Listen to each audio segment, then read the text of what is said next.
Hi guys and welcome to my channel. My name is Tina and my aim is to improve your drawings just like others have done for me when I just started out. Here on YouTube I mostly work in pastels.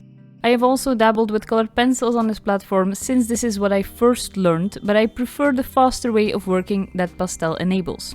So most of my videos will be about them since this is what I love to do the most. There is no point in teaching if you don't like what you teach, at least not for me. But as you could have guessed from the title and me prepping this canvas, today's video will be a little bit different. Today I'm going to tell you my thoughts on going from one medium to another, and here and there I'll talk about the process of the tiger.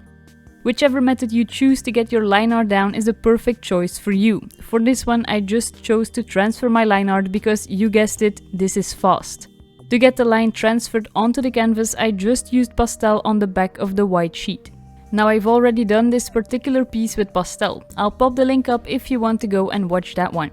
And I decided I wanted to know what the outcome would be if I did the same piece but with acrylic paint. If I found it more enjoyable, does it go faster, and so on. After my line art, I start to block in some colors. Had it not been on a black canvas, I would have started with that, but in this case I first start with my white. For this, I used the filbert brush. I found this to be very good to get down your first layers of fur. There is no need to be very detailed at this point, but one important thing is that you should already follow the curve of the fur if realism is your goal. For the part in the ear, you can just tilt your brush to make your strokes smaller, kind of like you would do if you were using pan pastels. Then I'll just repeat this but with an orange shade. I'm also tweaking the areas where I want the white to be darker. Also, when I mention white, I use a mix of white and ivory, because you will keep your lightest white for the highlights at the very end of your painting. And then it is time to start the process of adding layer after layer. For this I switched to an angled brush. I find these good to work with.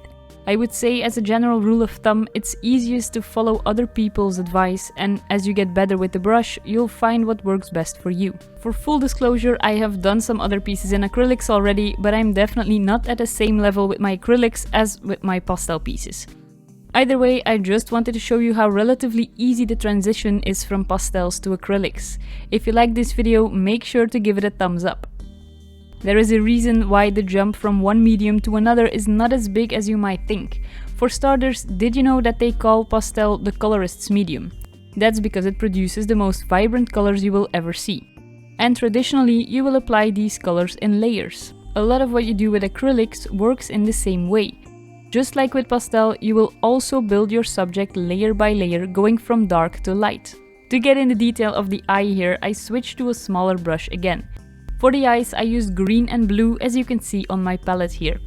Now if I were to do this in pastels, I would probably finish one area, move on to another area, and then look at the final piece where it needs some touch-ups.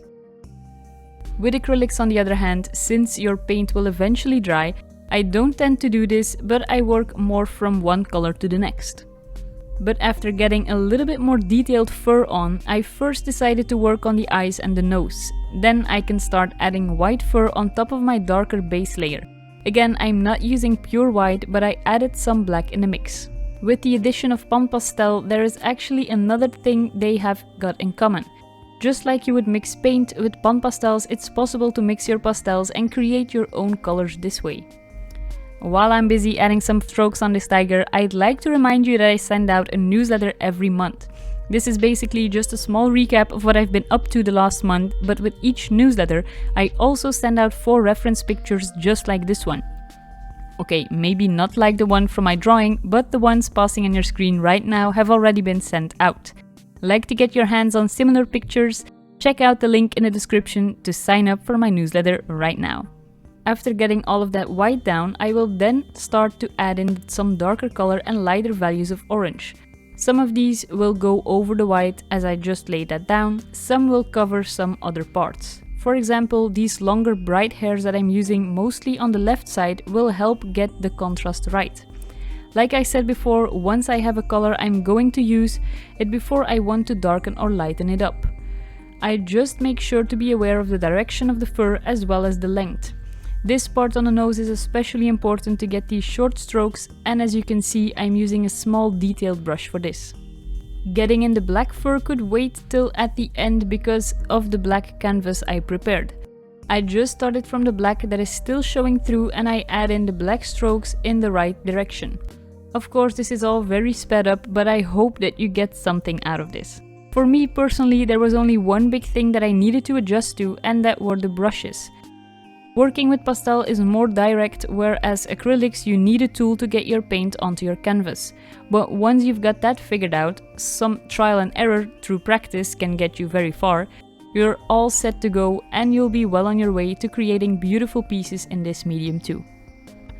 Another reason why I like working with acrylics is that you don't have to wait a long time for it to dry. This is yet another thing they have in common with pastels, because when it comes to wet applications, painting with acrylics will be one of the fastest mediums you could use. And then it's on to my favorite part, and that's glazing. I like the look of the tiger already, but I found the colors to be a little bit too dull for my liking. So in comes this glaze, and the way I achieved this is by adding a lot of water to the orange tone I wanted to use. In case you are doubting, it's better to add some more water first. By the way, I could know, remember how I said trial and error? Glazing is another technique they have got in common, although this is something other mediums can do as well. The point I'm trying to make is that when you can do something with one medium, you can do it in another as well. Just give it some practice. And then it's time to finish this bad boy. Adding those whiskers, and this is done. I really enjoyed working on this piece. So what do you think of this painting? What medium do you prefer? Let me know in the comments below. And by the way, since you made it this far already, just hit that subscribe button. You know you want to do it. Never want to miss out, definitely hit the notification bell so you are reminded when I post a new video every time.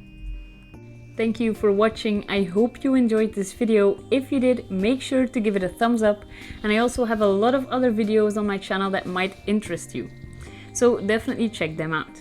Next Friday I'll be back with another video, see you then, and in the meantime I hope you have a great week.